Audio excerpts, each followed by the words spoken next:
Bueno, muy buenas tardes.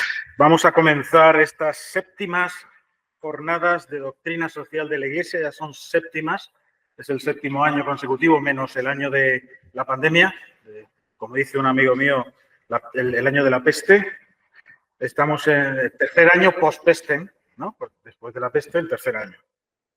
Y estas séptimas jornadas de doctrina social, de alguna manera, se iniciaron en las sextas. Si recordáis, el año pasado tuvimos a Cristina Hinojés hablándonos del sínodo y contó una experiencia que había tenido con el Papa Francisco cuando iban de camino al sínodo, que se encontró con él, se saludaron, le dijo, pues acompáñeme, y fueron juntos y le comentó, y le dijo una frase que está ahí en la grabación, lo podéis recuperar porque lo tenemos en nuestra página web.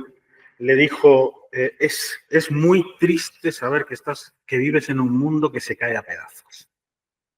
Esa es la situación del mundo en que estamos. Entonces, estuvimos reflexionando en Justicia y Paz de la Diócesis de Murcia acerca de este siglo, de este tiempo y de poder dar también luces desde la fe, también luces de esperanza, pero hay que analizar bien el mundo en el que estamos, que a veces solamente con las informaciones que nos llegan por los medios de comunicación no tenemos suficiente para entenderlo. Y así se nos ocurrió que podíamos hacer este año las jornadas precisamente con este título, ¿no? Pensar el siglo XXI, geopolítica, geoética y paz en un mundo en conflicto. Y para eso, pues, pensamos primero en tener una primera sesión de, bueno, más o menos geopolítica, pensar el mundo en el que estamos, una segunda sesión donde la dimensión ética tuviera más potencia, que será mañana, si Dios quiere, y un tercer momento que haremos una mesa redonda para aterrizar estas reflexiones en el contexto en el que vivimos, ¿no? Con distintos, vamos a tener un sacerdote que es conciliar de hogar, vamos a tener una religiosa que está en el mundo del diálogo interreligioso y la responsable de medios de comunicación de la Diócesis de Murcia. Eso será el miércoles, Dios mediante. Hoy tenemos la enorme suerte de poder contar, me vais a dejar que os presente y así lo vamos a ver mejor. ¿Dónde lo tengo? Ahora se me ha perdido, pero disculpadme un segundo. Disculpadme un segundo, que no sé dónde tengo. Aquí, aquí, ahora sí. Sé que está aquí. Voy a compartir pestaña. Ahí está. Voy a admitir, dame un segundo, que tengo que admitir a todas las personas que sepan. Ya tenemos 22 personas conectadas, más o menos las mismas que están aquí presentes de momento, pero bueno, esto irá aumentando. Y hemos tenido la enorme suerte de poder contar con esta persona que está aquí a mi lado, Eduardo Olier Arenas, que es su segundo apellido. Lo que pasa es que, como ha tenido tanta dimensión en el extranjero, lo utiliza menos. Como veis ahí en la imagen, es autor de varios libros, ha traído aquí su último y el anterior.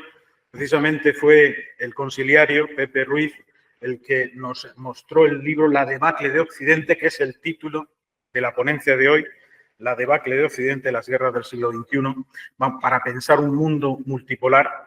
Y Eduardo Olier es ingeniero de telecomunicaciones y doctor ingeniero de telecomunicaciones por la Universidad Politécnica de Madrid, donde hizo su programa doctoral con la Universidad Tecnológica de Virginia. Y ha seguido programas de postdoctorado en la Harvard Business School y en Cambridge School of Management de Londres.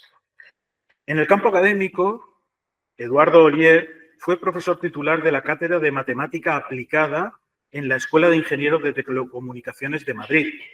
Ha sido director de la Cátedra de Geoeconomía y Estrategia Internacional de la Universidad CEU San Pablo de Madrid y ha sido presidente del Instituto de Empresa y Humanismo de la Universidad de Navarra.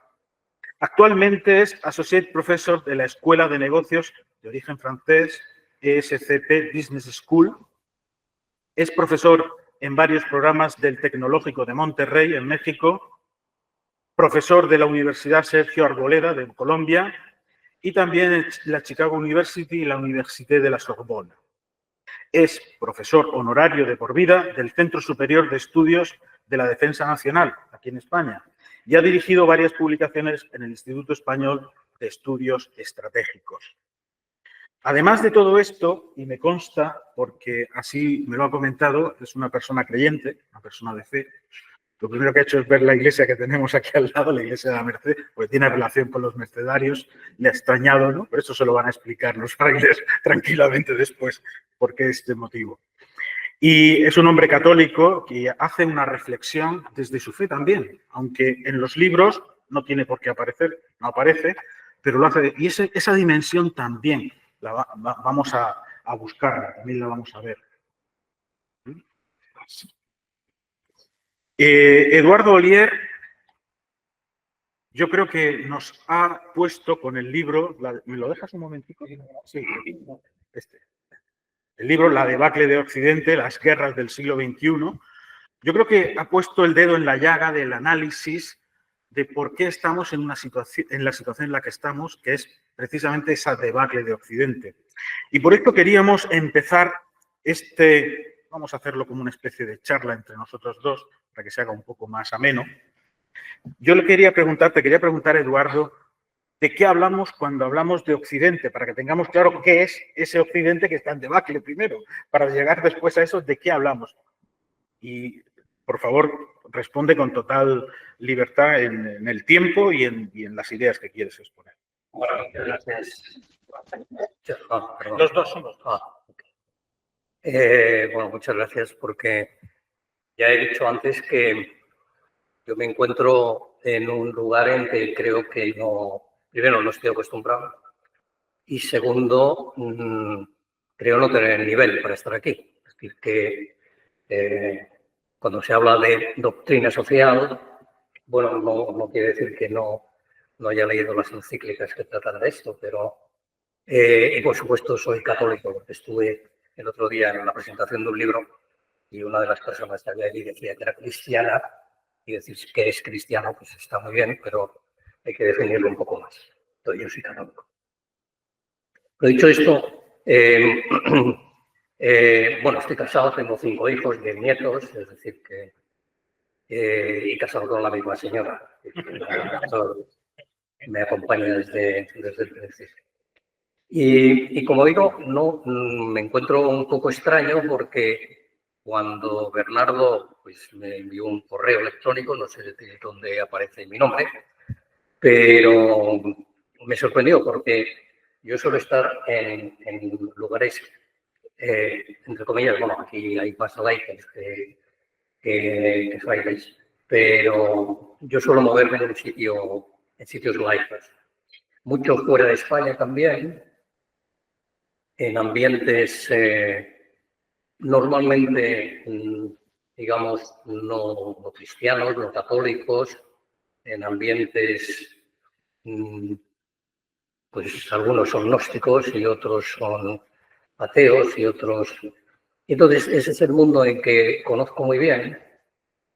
Y no hace falta, aquí sí digo que soy católico, pero no hace falta, a mi modo de ver, ya con la edad que tengo, lo he hecho desde joven, o sea que no, en este sentido no tengo mucho reparo.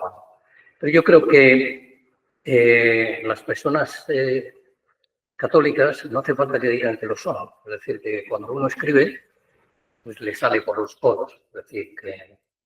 Entonces, la pregunta esta que me hace Bernardo sobre Occidente, yo soy ingeniero de base, pero bueno, como luego tengo otros estudios, y suelo decir que soy más financiero que ingeniero, ¿no?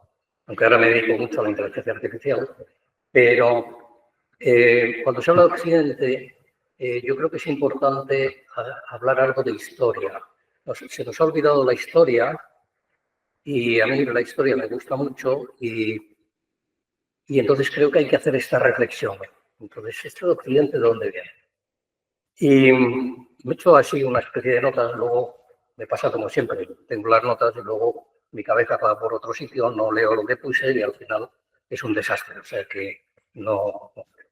pero entonces, hay que irse muy atrás para entender esto, es decir, que habría que irse al siglo, no sé, V o VI, allá en Grecia, Y esto lo he tenido que estudiar mucho porque publiqué un libro en francés en una editorial francesa hace 2 años, en el 22, que me costó un poco escribirlo. Escribir en francés no me cuesta, pero digo que me costó el libro porque se llama las guerras púnicas del siglo XXI. Esto, las guerras púnicas, pues, como nos enseña en los colegios de las muchachas, no sé si lo saben, pero que entonces las guerras púnicas era la lucha que habría entre Cartago y Roma por el dominio del Mediterráneo, y yo eso lo asimilaba a la lucha global entre Estados Unidos y China por el dominio del entorno global. Bueno, entonces, pero hay que ir a aquella Grecia, a la Grecia ateniense, en donde nace la filosofía griega, ¿no?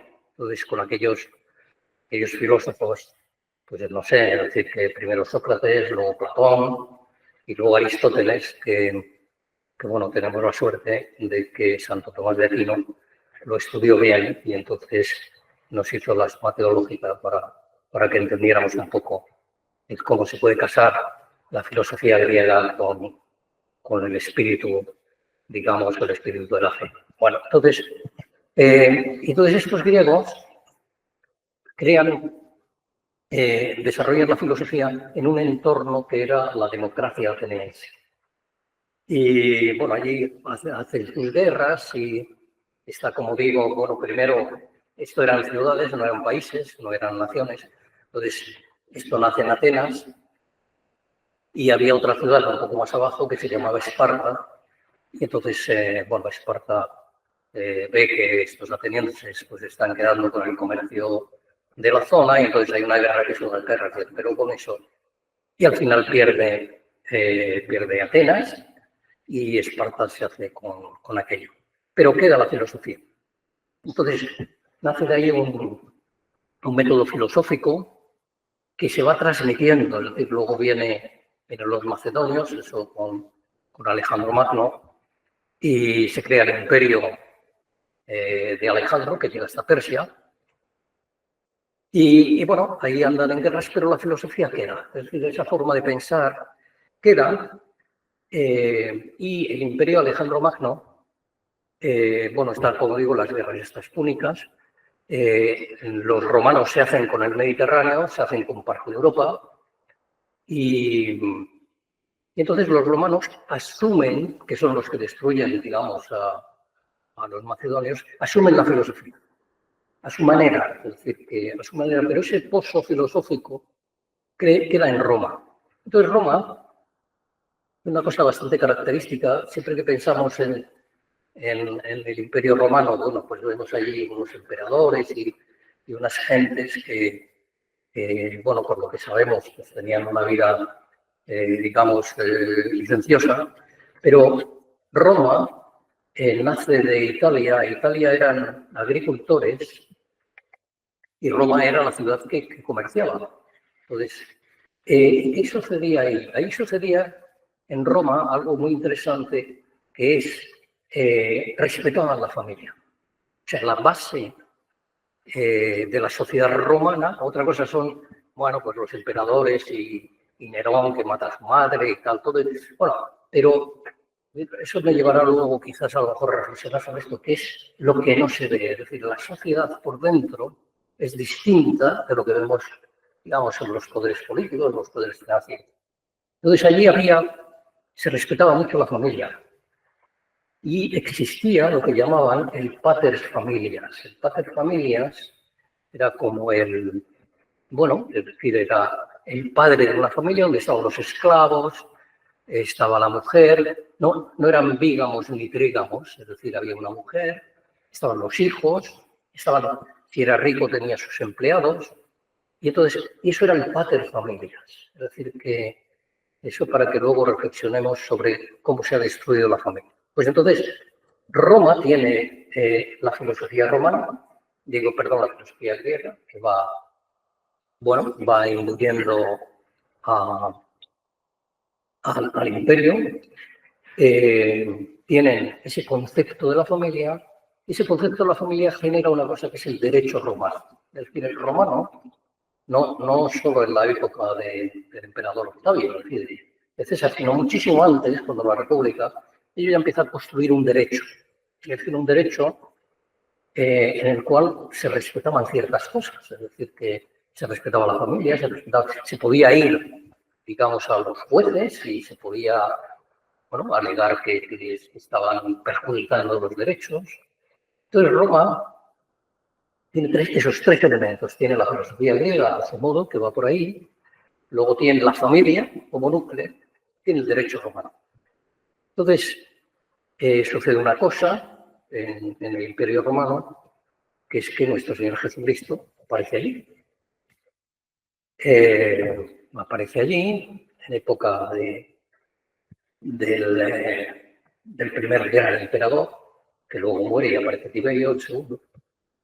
Y entonces, de hecho, a Jesucristo, ayer era Cristo Rey.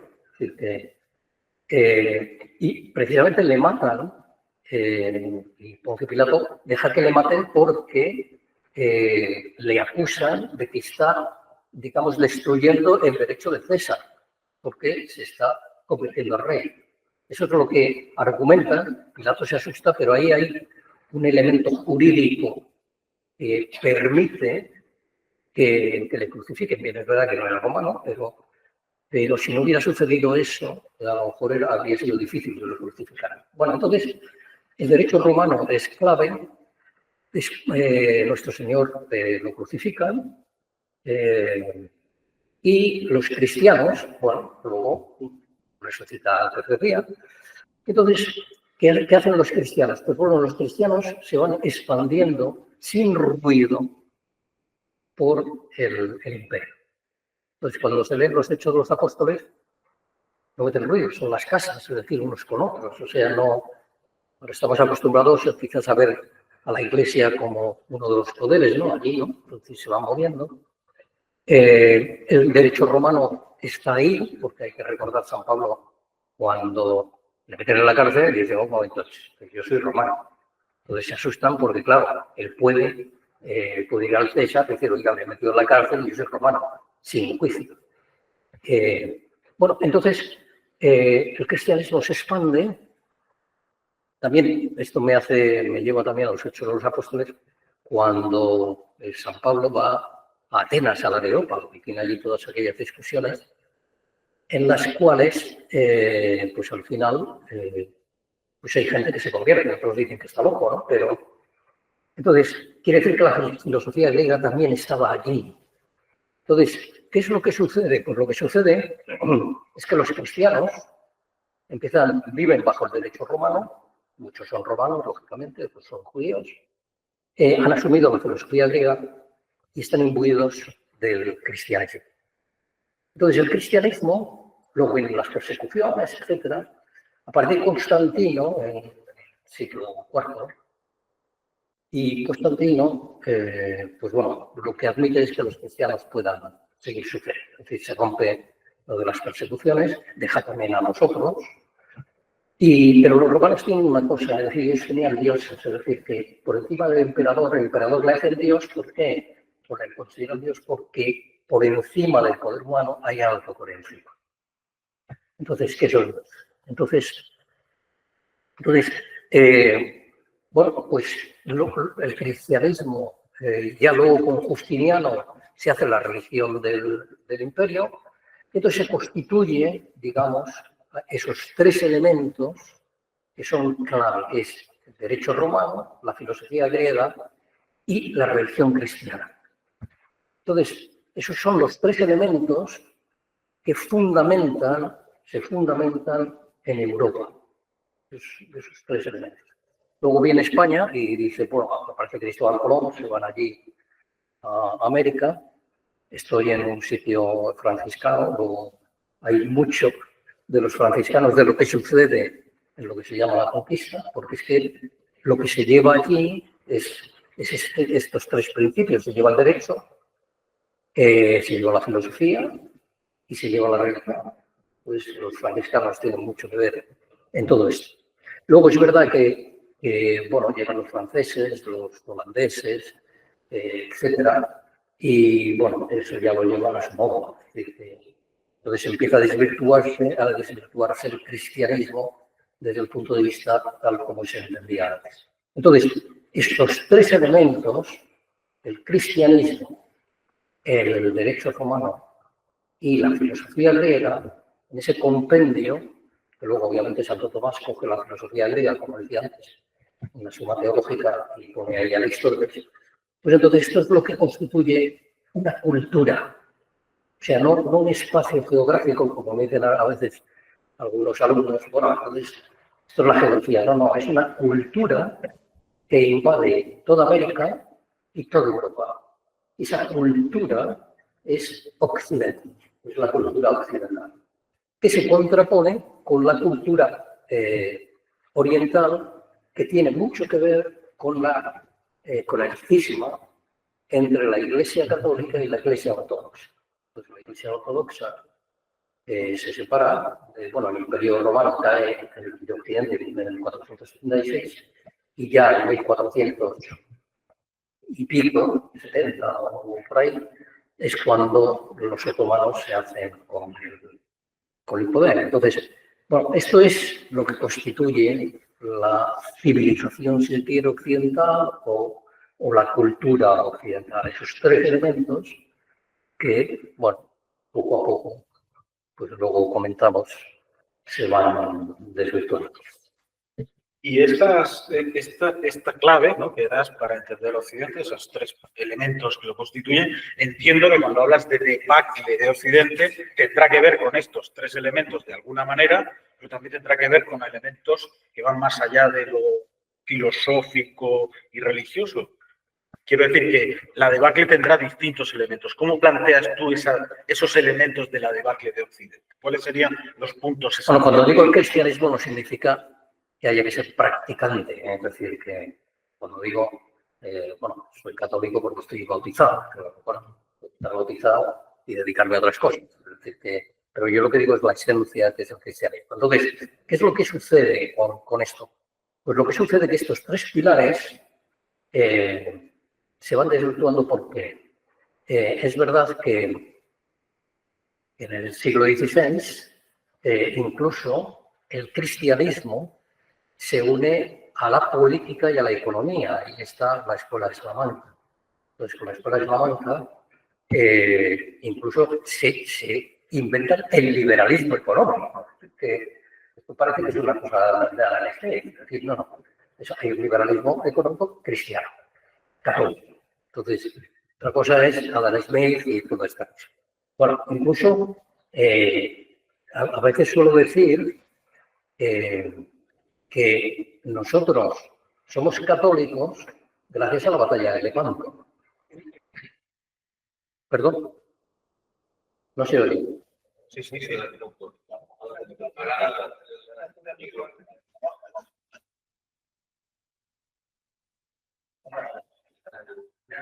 Bueno, que digo que gracias a la batalla de Lepanto, que por cierto es el 7 de octubre, es la granja de nuestro Señor. Bueno, dicen que habían rezado el rosario antes de la batalla. Yo no sé si era así, no tengo ni idea.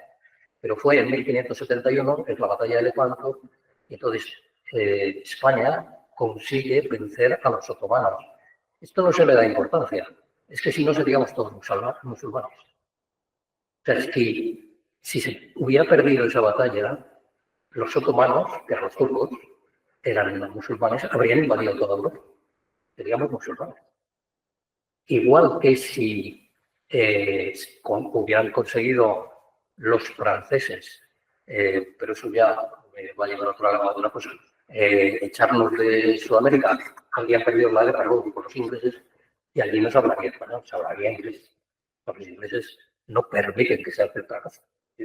Bueno, entonces lo que digo es que la debacle de Occidente empieza por cuando se desvirtúa estos tres elementos. Hay pues yo creo que es el tercer presidente de Estados Unidos, que es Thomas Jefferson, que es el sumo para la gente desde el punto de vista de lo que es la democracia, de lo que es... Bueno, esto es una cosa tremenda, porque este señor coge las ideas de un filósofo que se llama Locke en Inglaterra, que lo que decía, Locke decía que, bueno, que Dios es como una especie de relojero que ha hecho ahí el mundo y, bueno, se desentiende. Entonces, esta gente, lo que dicen, que es todo liberalismo económico inglés o británico, lo que dicen es que, bueno, en el fondo, la primacía es el hombre, es la persona. Dios está por ahí, pero somos nosotros los que manejamos esto. Entonces, el cristianismo empieza a desvirtuarse. Entonces, ese cristianismo original se desvirtúa de tal manera que, bueno, pues surge otra cosa, que viene también, luego, viene de antes, porque ahí está el bueno de Descartes, hablando esto de que, bueno, pienso, luego existo, que ese es su gran descubrimiento, que aquí en el libro ese yo comento que, bueno, es que Santo Tomás ya en el siglo XIII había dicho que, bueno, es que pensamos porque existimos, si no existiéramos no pensaríamos. Pero bueno, se conoce que Descartes no había leído esto. Y entonces, bueno, este tipo de filosofía lo que lleva es que la persona, o sea, Dios, queda como un poco aparte, es decir, está, porque esta gente, uno todavía es creyente, está, pero no actúa. Entonces, el mundo es de la persona. Lo que quiere decir que, bueno, ahí la filosofía, digamos, la atomista cae y claro, pues se empiezan a abrir otras cosas como cuando llega la Revolución Francesa, por una cosa de libertad, igualdad y fraternidad, que era muy fraterna, pero matan entre 20 y 50.000 personas en la Argentina. O sea, aquello era muy fraterno. Entonces, lo que quiere decir que esto lo que lleva es que poco a poco, porque los cambios no son bruscos, es decir, los cambios sociales son lentos, entonces esto lo que lleva es que uno, el hombre es el centro del universo, ya lo es,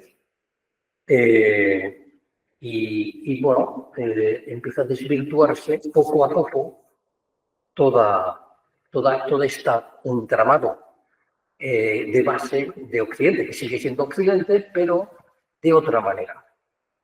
Entonces, bueno, ahí, por ejemplo, aparece la democracia, es decir, la democracia es bueno, es el gobierno del pueblo, pero ya va por otro lado, es decir, que ya no va con unas ideas que son aquellas ideas primigenias de lo que había fundamentado ese Occidente al principio.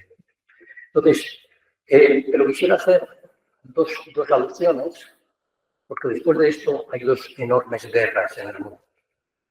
La Primera Guerra Mundial, mueren 18 millones de personas aproximadamente. Esto es una guerra que bueno, se echa la culpa a Alemania, pero es la consecuencia de esa guerra hay que encuadrarla en la época colonial. La época colonial, las potencias europeas se pelean entre ellas porque quieren dominar el mundo. De hecho, bueno, Inglaterra o el Reino Unido es que destruye el imperio chino. Es decir, se carga en 1912, desaparece el último emperador chino, pero es que antes les han hecho dos guerras con las guerras del opio. Es que, porque ellos lo que querían era comerciar con droga. Entonces, bueno, eso empieza con esa lucha entre ellos y casi antes de terminar la Primera Guerra Mundial aparece un fenómeno que es el comunismo. Todavía no existe la Unión Soviética, pero es la revolución comunista. Digamos, los europeos por los americanos, pues se pegan entre ellos en aquella guerra terrible y surge el comunismo. Y el comunismo, lo que normalmente siempre se habla de Stalin, que Stalin era, de verdad, mata a 25 millones de personas. Se me permite la expresión aquí, una herramienta de la caída. Pero el problema es Lenin. Porque Lenin No sé si recuerdan una película que se llama Doctor Zhivago, no sé si la han visto, pero Doctor Zhivago, cuando viene la revolución, pues ellos viven como una especie de, no sé, de palacete, por así decirlo. Viene la revolución y entonces llegan los comunistas que se reparten la casa. Entonces ellos regresan a la habitación. Pero ¿qué es lo que hace el comunismo de Lenin? Destruye la familia. O sea, el comunismo de Lenin lo que dice es, no, la mujer comunista tiene que tener relaciones con todos los hombres que quieran, es la mujer, no son los hombres. Entonces, y bueno, los hijos luego ya decidimos que si hay hijos que se hacen bien. Pero entonces, Lenin lo que quiere es destruir la familia, que era una de las bases del derecho romano. Luego viene Stalin, porque claro, como hay tanto aborto y no nacen niños y tal, bueno, luego viene Stalin, recompone todo aquello, pero mata de otra manera. Bueno, entonces, ¿el comunismo qué es lo que hace? El comunismo se extiende por Europa y eso va minando dentro de Europa ese concepto que tenemos de lo que es la familia. O sea, que empieza por allí. Estoy hablando de 1927, o sea, no estoy hablando de hoy, porque estos cambios sociales son poco a poco. Entonces, luego viene la Segunda Guerra Mundial. Entonces, la Segunda Guerra Mundial lo que trae es la destrucción del Imperio Español. Ya había empezado con Napoleón. Napoleón viene a España. Cuando se habla de la guerra de la independencia, las personas piensan que, bueno, esto quería quedarse con España, porque en España no le interesaba para nada. Lo que quería era poner a su hermano de rey de España, por cierto, era el jefe de los masones en Europa, el famoso Botón. Pero lo que le interesaba era, yo pongo aquí un rey, que es mi hermano, y yo me quedo con el imperio. O sea, lo que quería era el imperio español. Con la guerra de independencia es cuando, a partir de la guerra de independencia, empiezan las independencias de los países en las distintas naciones que conocemos en Sudamérica. O sea que pues esto normalmente no se cuenta, pero si se estudia, pues se ve así. Bueno, entonces, Estados Unidos entra en esa lucha colonial y, bueno, acaba por destruir el Imperio Español, quedándose con Filipinas. El dominio de Filipinas durante 10 años de Estados Unidos es brutal. O sea, matan gente por todos los sitios. Y bueno, y domina Cuba. Entonces el Imperio Español desaparece, entonces tenemos la Unión Soviética con el comunismo que se ha metido por Europa, Estados Unidos con las potencias que solo piensan en cómo dominan los mercados y las materias primas, ya desaparece toda la idea de tomas de mercado y toda esta gente de las escuelas de la banca, y entonces empieza a desvirtuarse totalmente lo que eran estas bases. O sea que por un lado el hombre es el centro del universo, bueno, Dios anda por allí, el cristianismo pues, se desvirtúa y la clave es el tema de los mercados. Entonces, ahí es cuando empieza con el comunismo, esto se expande, se destruye la familia, aparece el relativismo, es decir, bueno, pues si Dios no existe, si realmente el poder es el poder de la democracia en los países occidentales, pues no hay una verdad absoluta o la verdad de los que mandan ahí. Entonces es ahí cuando se destruye todos estos pilares, que es lo que se empieza a vivir antes y ahora lo vivimos en grado sumo. Y esto es para mí lo que es la debate del Occidente, porque en el momento en que las bases sociales que sujetan una sociedad desaparecen, desaparece la sociedad. Es decir, hay otros que gobiernan la sociedad como quieren.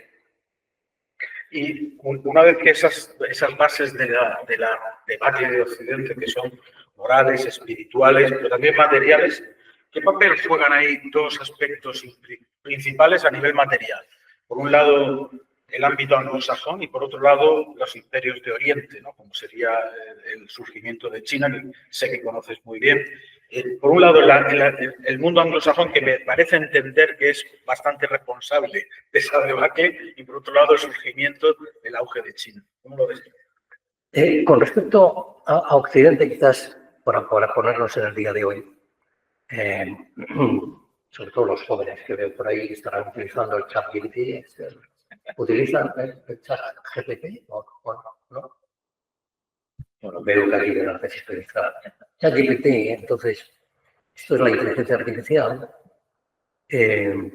Quiero poner esto en perspectiva, ahora hablaré de qué hacen los contrarios, pero quiero poner esto en perspectiva porque, y sobre todo, llevo años, claro, yo no vendo los miles de libros o los millones de libros que vende este señor, que también hay que saber su historia, ¿no? Hay un autor que se llama Yuval Harari. Yuval Harari, que sale cuando saca un libro que se llama Sapiens. Él se dice historiador, pero desde el punto de vista de historia ese libro no vale nada. Pero tiene un libro que es muchísimo peor. Homo Deus. Entonces, en Homo Deus, yo tengo un grupo potente de inteligencia artificial, o sea, que lo tengo en la Universidad de Salamanca. Porque soy amigo del catedrático de inteligencia artificial, entonces, él tiene 200 personas haciendo inteligencia artificial, a mí me dejan entre 15 y 20 para que yo lo discute. Bueno, entonces, este hombre tiene cosas en ese Homo Deus, tiene cosas tremendas y mucha gente lo adquiere y dice que es fenomenal. Pero él habla de cosas tales como que la religión de los datos, lo que él llama el dataísmo, él lo denomina que son nuevas religiones valientes que no son como las otras, que las religiones nos dicen que tendremos una vida feliz cuando nos muramos. Él lo que dice es que la vida feliz va a venir con la inteligencia artificial aquí. Porque encima las personas van a vivir 300 años o 500 años, o lo que sea. Bueno, ya digo que sería un aburrimiento de los 200 años, que hacen 300 años. Ya nos pesan los 70, pues ahora ya hay 300. Bueno, entonces, esto es lo que ha cambiado, es una nueva forma de destruir lo que estamos hablando. Porque encima él dice que en esa nueva sociedad habrá lo que él llama la clase inútil. Habrá personas que no sepan manejar estas tecnologías, entonces para él son la clase inútil. O sea, esto ya es una cosa tremenda, porque o sea, para que no sé qué habrá. Luego, esto es donde estamos nosotros, pero ¿dónde están los otros? Pues entonces, enfrente de esta civilización occidental, hay dos clases. Entonces, estaría, por un lado, los musulmanes, la civilización islámica, si ustedes quieren. Hay 2.000, casi 500 millones de musulmanes en el mundo, ¿no? Ellos no admiten eso, bajo ningún concepto. Entonces, esa civilización no admite eso. Hay otra que yo denomino la civilización oriental, si ustedes quieren, que está representada por China. Conozco bien Japón, porque China lo conozco porque he dirigido tesis doctorales, pero Japón lo conozco porque fui vicepresidente de una empresa japonesa. Entonces, son sociedades ateas. China es una sociedad comunista y Japón está occidentalizado, es decir, que aunque tengan las casas de un pequeño Buda que le ponen ahí unas velas o lo que sea, es una sociedad fundamentalmente atea. Y entonces ellos tampoco admiten Occidente. Los chinos no admiten Occidente porque en Occidente sigue habiendo creencias, entonces eso es la sociedad comunista es imposible. China lo que pasa es que, ellos dominan económicamente, es decir, que ellos juegan a la economía de mercado, pero por eso suelo decir, como China se hiciera el dueño del mundo, pues nos tendríamos que poner a temblar. Bueno, entonces son estas dos. Luego estaría la civilización ortodoxa, que la representa Rusia, de ahí la guerra que hay ahora, porque hay una especie de acuerdo entre, digamos, la religión ortodoxa rusa, es decir, los dirigentes y la política rusa con Putin. Entonces, y no admiten el modelo de familia que tenemos. Por cierto, en España hay una ley de familia que dice que hay 16 tipos de familia en España. Yo, por mucho que pienso, no la veo, pero decir que la ley dice que hay 16 tipos de familia. Entonces, y luego finalmente la civilización hindú, que sería India. India son en este momento cercanos a 1.500 millones de personas, a final del siglo serán cercanos a 1.700 millones. El 80% aproximadamente son hindúes. Es una sociedad jerárquica, es decir, que se establece de acuerdo a la religión. Por arriba están los brahmanes y tal, luego los parias son los dalos. Entonces, es una religión. Y el 20%, bueno, el 15%, porque hay como un 5% de las cosas, son musulmanes. Luego, estas 4 piezas, estos 4 mundos, no aceptan el mundo occidental y no lo van a aceptar. De ahí que haya nacido lo que se llama ahora el sur global, que políticamente reacciona en contra de lo que sería Occidente. O sea que, digamos, por un lado tenemos nuestra debacle o nuestra decadencia, por decirlo mejor. Bueno, esto de la debacle lo prefería el editor poner la debacle porque era más. Entonces, tenemos nuestra decadencia y los de enfrente no nos aceptan. Entonces, luchan políticamente y luchan con la fuerza de las armas. Es decir, que ahí está la guerra de Ucrania y ahí está la guerra, entre comillas, de Gaza, donde, bueno, ahí lo que está detrás es Irán, que es un país musulmán, China. Todo esto es lo que tenemos enfrente.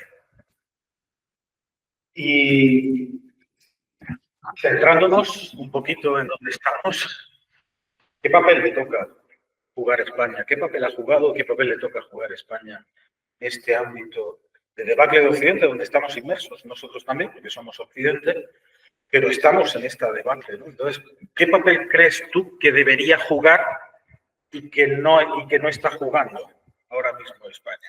Bueno, España es un país menor en la escena internacional. Es decir, no tenemos ningún peso. Como no tiene peso en la escena internacional la Unión Europea. Nosotros creemos que la Unión Europea es un mercado interno donde todos nos vendemos entre nosotros. Es decir, que eso es la Unión Europea. Bueno, Alemania es el país que más exporta, pero no tenemos industria, no tenemos tecnología, digo, a nivel mundial, para competir con China o con Estados Unidos, no hay. Y España es un país menor en el cual, no de ahora, pero desde hace bastantes años, se ha decidido que vaya en contra de España. Es decir, que, digamos, los dirigentes españoles van a tocar a España. Cuando digo en contra de España, en contra de la base que estamos hablando. Entonces, ya no hay relaciones, digamos, potentes con América Latina o con... No, a mí me gusta más decir Iberoamérica, pero América Latina es un invento francés, ¿no? Pero no tenemos peso allí. En Europa no tenemos peso, obviamente no tenemos peso. Luego, por lo tanto, un país que no tiene, que estratégicamente está bien situado, pero que no tiene un peso geopolítico, por así decirlo, va a las órdenes de quien le dice lo que tiene que hacer. Pero dicho esto, eso sería a nivel político, si ustedes quieren, o a nivel institucional, o a nivel incluso por hablar de económicamente, pues claro, España es un país muy pequeño, entonces, y luego estaría, a lo mejor, si les interesa, luego hablamos de los grandes fondos de inversión, lo que se llama en inglés los asset management. El mayor es BlackRock, que tiene 10 billones y medio de dólares en inversión. Es decir, que, bueno, 10 billones y medio es como el pues no sé, el 60% del Producto Interior Bruto de Estados Unidos. Bueno, entonces, dicho esto, como somos un país menor, no jugamos en esa liga. Pero en cambio hay algo muy positivo, que a mi modo de ver, pues no se ve, que es esa, si me permiten, no quiero ofender, ¿no? Pero esa masa silenciosa. España es la cuna del catolicismo y, aunque no se vea, hay cantidad de personas que respetan a la familia, que son buenos católicos, que tratan de educar a sus hijos de una forma como siempre. Es decir, yo creo que España sigue siendo la cuna de esa revolución pendiente de cambiar Occidente. Pero, porque lo veo en muchos ambientes, o sea, lo veo en... No lo veo políticamente, pero sí lo veo en muchísimos ambientes que hay buenísima gente que socialmente está haciendo muchísimo bien. Luego, eso a mí me parece que, independientemente de las leyes injustas que hay, no sé, la eutanasia, por ejemplo. Conozco muy bien un hospital en el que solo hay 2 médicos, un hospital muy grande de Madrid, solo 2 médicos que son opositores para hacer eutanasia. Un oncólogo y un neurólogo. El neurólogo no acepta porque el oncólogo tiene muchos problemas. Entonces, pero dicho esto, porque eso son las leyes, o el aborto, o la familia, luego la gente vive como cree que tiene que vivir. Por tanto, yo tengo mucha esperanza en que, bueno, esto es como el Imperio Romano, o sea, caen los de arriba, pero abajo se sujeta. Y se hunde el Imperio Romano, pero el cristianismo explota. Es decir, ¿y por qué explota el cristianismo? Porque Constantino hace que la ley del... Por cierto, Constantinopla es Estambul, y la Estambul para que yo era ortodoxo, es decir, que ahora es musulmán. Entonces, yo creo que es eso, es decir, que es lo que no se ve. Antes estaba hablando con Bernardo de un economista francés poco conocido, que se llama Pascal Lyon, que tiene un libro muy interesante de economía, que es lo que se ve y lo que no se ve. Entonces, bueno, comentábamos esto. Entonces, lo que no se ve es muy importante. Por lo tanto, yo de esto soy muy optimista, aunque haya escrito esto de la pandemia. Por eso mi última pregunta, y luego damos paso a las intervenciones del público, va orientada por ahí. ¿Qué podemos hacer como personas y como sociedad? ¿Qué podemos hacer ante esta situación que nos has descrito? ¿Puedes darnos algunas pistas? Ya lo estamos haciendo, ¿eh? Yo, por un lado, es decir, trataría de formar a la gente, que bueno, aquí hay 600 en muchísimas encíclicas de los últimos papas de León XIII, que son magníficas para que se entienda un poco más, pero esto sería la parte, digamos, eclesial. Para preparar esto, estuve releyendo la Veritatis Splendor de San Juan Pablo II. Entonces, bueno, esto es absolutamente recomendable. Tengo aquí algunas notas, ¿no? Es decir, que aquí se ha cambiado en Occidente la verdad por la mentira. Es decir, que a la gente se la empuja al relativismo. Que a veces es muy difícil ir en contra de esto, ¿eh? Yo lo veo en mis clases, ¿no? Con los alumnos. Hace como menos de un mes, a primeros de este mes, yo suelo dar una conferencia a unos universitarios que vienen a la Fundación Botín, son 33. Y bueno, les hablaba de estas cosas, ¿no? Y uno ve que viven en un ambiente muy difícil, muy difícil. Entonces, bueno, a mí me parece que habría que ir a las fuentes, como digo, y aquí estamos en una universidad donde las fuentes lo tienen y lo enseñan, pero también iría a los laicos, es decir, que es fácil ir, no sé, no sé, el 13 o yo qué sé, o sea, Juan Pablo II, o Benito XVI, o el Papa Francisco, etcétera, que hay muchas cosas. Pero he puesto la nota de un presidente, y yo lo comento en el libro, ¿verdad? Sí, creo que en este libro lo comento. Hay un presidente, bueno, ya que era presidente de la República Checa, que se llama Václav Havel, y entonces él dio una conferencia en el año 94 en Estados Unidos. La conferencia era para no equivocar. Es decir, que la conferencia se titulaba La necesidad de trascendencia en el mundo postmoderno. Yo recomiendo que se lea esto, es una conferencia en inglés, pero se puede dejar en internet. Esto se hizo en Filadelfia, en el Independence Hall de Filadelfia, el 4 de julio del 94, y se llama la necesidad de trascendencia en el mundo postmoderno. Y este señor es un laico, obviamente es católico. Pero no. Y entonces, estamos hablando de Filadelfia. Filadelfia es un estado, es el estado en el que todo el movimiento lo que hoy llamamos gay, es decir, donde le sucedió porque en aquellos entonces, digamos, no se conocía tanto y no se moría mucha gente de SIDA, pues eso era el centro. Es ahí donde empieza todo este lío. Y entonces me voy a permitir leer estas frases para que se vea, porque estamos hablando de un laico.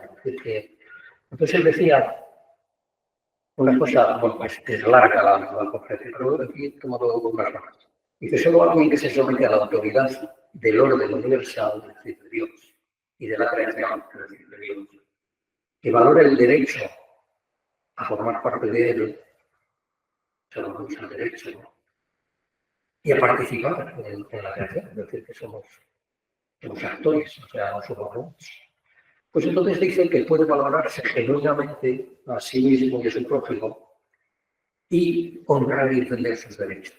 Es decir, volvemos al derecho, o sea, a la trascendencia, Dios, el derecho, o sea, la trascendencia a Dios, el cristianismo, si se quiere, el derecho. Y luego dice que en este mundo multicultural que tenemos bueno, que se podría tener una relación pacífica entre todos si vamos a la raíz y a la raíz de todas las culturas. Todas las culturas tienen por debajo al creador, todas. Entonces, y él dice bueno, que yendo a esto, independientemente de las antipatías o los problemas, que si se va a la trascendencia de la persona, se puede lograr un mundo mucho más, digamos, más vivible, si se me permite esta expresión. Y es esto, es decir, que yo lo que diría es, lo pongo todo en positivo, es decir, el libro de la de ahora como 70 páginas sobre inteligencia artificial, sobre todo digo para los jóvenes, porque, por ejemplo, esto no se sabe, pero el 80% de los suicidios de jóvenes, ¿cómo se dice? Bueno, el 80% son mujeres en Estados Unidos, el 80% de mujeres, y todas estas niñas o jóvenes son usuarias de TikTok. Hay que tener en cuenta el daño que hace este tipo de cosas, o los móviles, o todo eso. Soy un poco prudente con todo eso. Bueno, no sé si he contestado, bueno, perfectamente, podemos y además debatir o lo que sea. Sí, no sé si me he pasado de tiempo. No, estamos perfectos de tiempo e incluso disponemos de unos minutos por si hay interacción con el público. Sí, aquí pero vamos a dar la palabra allí al fondo. Puedes elevar la voz y yo lo paso a la gente. Sí.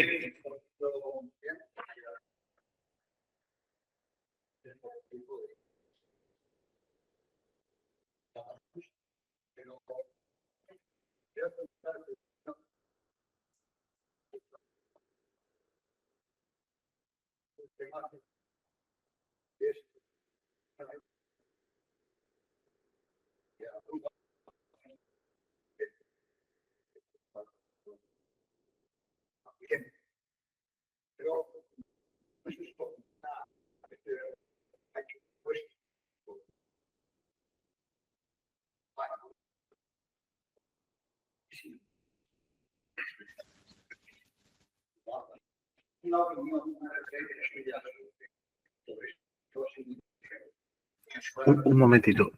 Para los que están conectados, hago la pregunta. Está preguntando por la Agenda 2030 y la valoración que hace Eduardo Lier sobre la Agenda 2030. Perdón, los que están conectados, si quieren escribir la pregunta en el chat, podemos pasarla. Bueno, la Agenda 2030 forma parte de este modelo que estamos hablando. Es decir, que el foco de la Agenda 2030 es el cambio climático. Hay yo lo digo quizás más para los jóvenes que están estudiando, pero hay una institución que es el World Economic Forum, es decir, que lo que sucede en Davos. Entonces ellos hacen anualmente, tienen un informe sobre los riesgos del mundo. Viene la agenda del verano 17. Pues yo normalmente, claro, a veces en mis clases pues les pongo la foto de que sucede del año 17.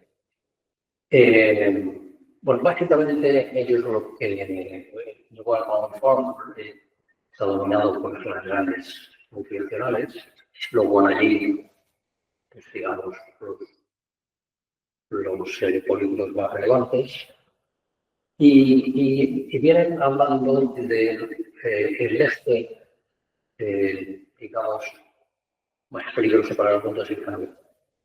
Pero la Agenda 2030 es bueno, tiene, si mal no recuerdo, 30 o 20 y tantos elementos, pero el eje fundamental es el cambio climático. Y hacia el cambio climático se va pues con unas ideas, como he dicho antes, el comunismo es la lucha de clases, pero hoy en día hay una lucha de clases que pueden ser hombres contra mujeres, o pueden ser todo ese mundo del transgénero. Antiguamente, pues digamos que sobre el género, pues los sexos son masculino y femenino. Lo otro pues ya es un invento. Si empiezan a mirar eso en gente de o sea, entonces la Agenda 2030 va en esta línea, es decir, que el hombre tiene que resolver el problema que crea el hombre, Dios no existe, y el eje es el cambio climático. Entonces es uno de los pilares que sujeta toda esta nueva filosofía. Si se ve qué ha sucedido, el cambio climático ya no es tan relevante porque tenemos dos guerras muy importantes y eso está pasando como a segundo plano. Entonces, lo podrán ver en muchos dirigentes, sobre todo europeos, que llevan la escrita de la Agenda 2030 y se la han quitado. Entonces, el mundo ya hay otro objetivo y vendrá de otra manera, pero la clave es Dios no existe, como decía, antes hablaba del filósofo no, lo que decía es que, bueno, está muy bien, pero él decía que Dios era un relojero, pero eso es para que cada uno en su casa, pues como hacen los japoneses, desde que tienen su Buda, ponen unas velas y ya está, ¿no?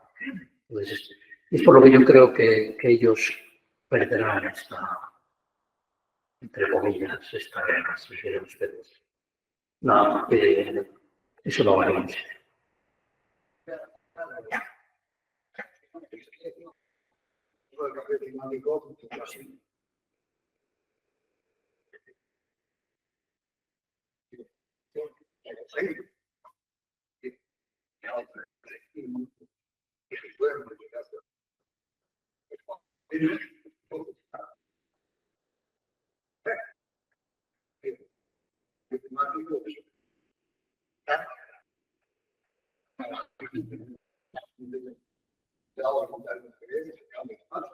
¿Ha oído usted alguna vez hablar no sé, de la polución digamos, de los equipos electrónicos que se desechan?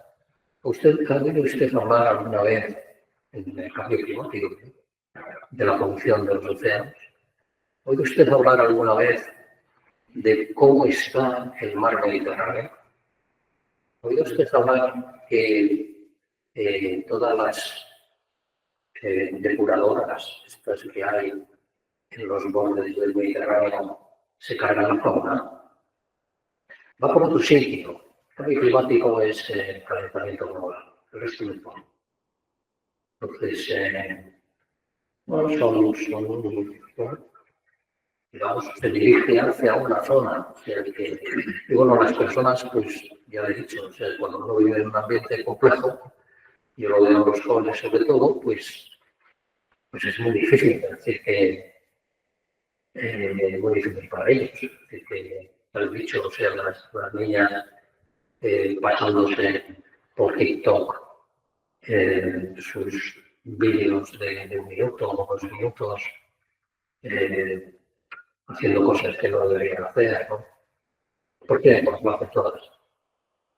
Y luego tienen el problema de que las pobres viven en un mundo irreal y entonces hay muchos suicidios de niñas y de niñas. ¿Alguna cuestión más por aquí? ¿Una pregunta más? Sí. Rápido, por favor. Rápido, por favor. Hay 3 claves. Lo dicho, el año de hoy por ahora y hay 3 claves muy en el momento que explican gran parte de lo que va a ocurrir y de lo que va a ocurrir.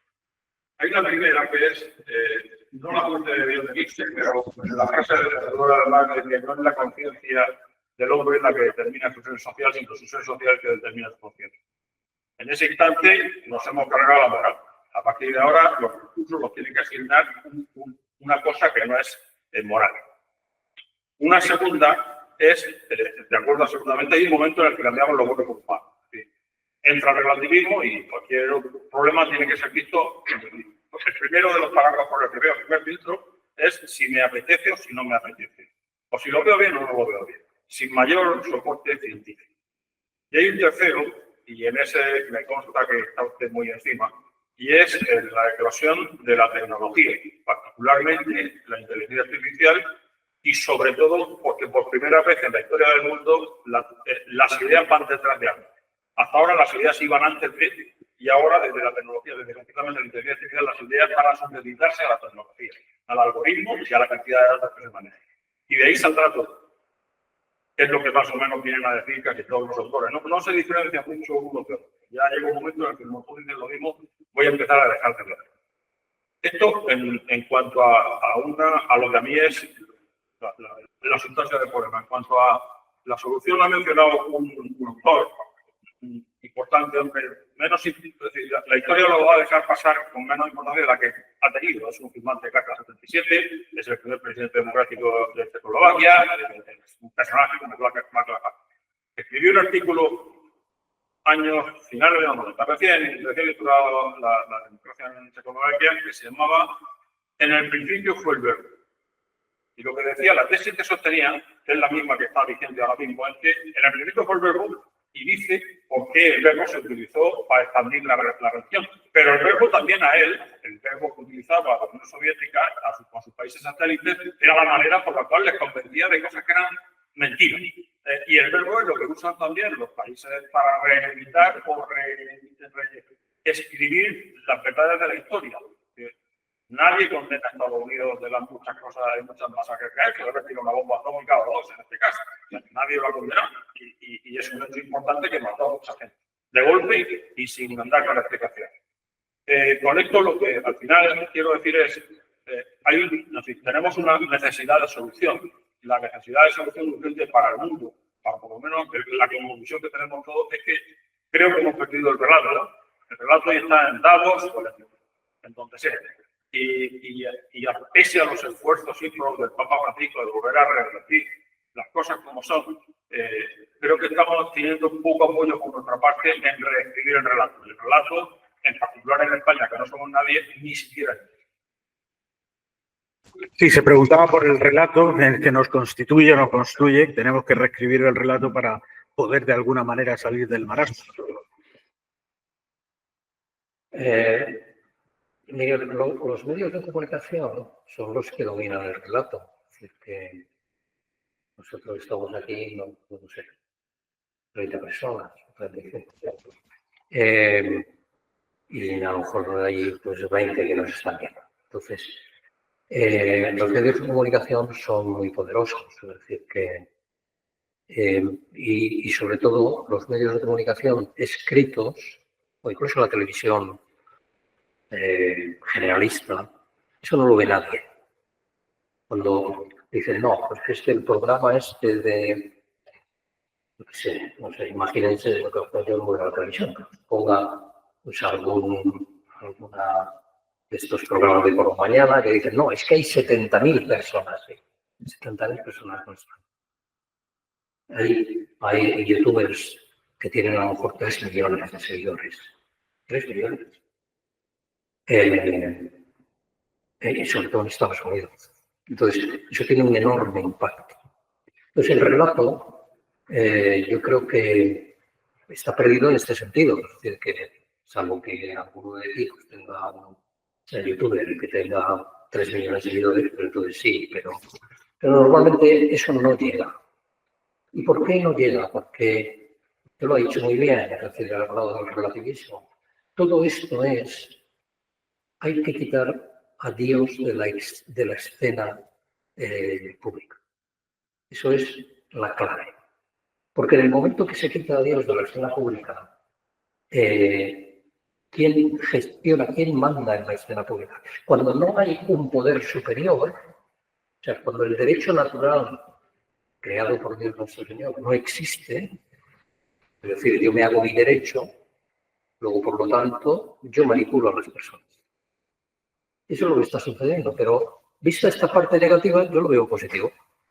¿Por qué lo veo positivo? Porque el relato, yo me voy a los primitivos cristianos, es decir, ¿y cuál era el relato? Iban ellos a luchar en contra no sé, del César, era imposible. Iban a luchar, no, era una mancha que se extendía en el día a día entre ellos. Y, no sé, los Hechos de los Apóstoles es una cosa fantástica. O sea, ahí sí que hay relato. Entonces van de casa a casa, ahí se reúnen en una casa, y al final eso, ¿qué pasa? No es mañana, pero eso explota. Entonces yo estoy convencido y para eso creo que es España la clave.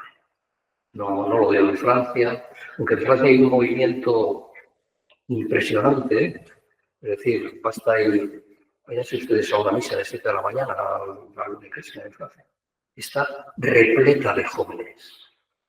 Les puedo citar una, que tiene la Cristal, es una iglesia que a mí no me gusta mucho, pero que es la iglesia de San Sulpice, está en la plaza de San Sulpice.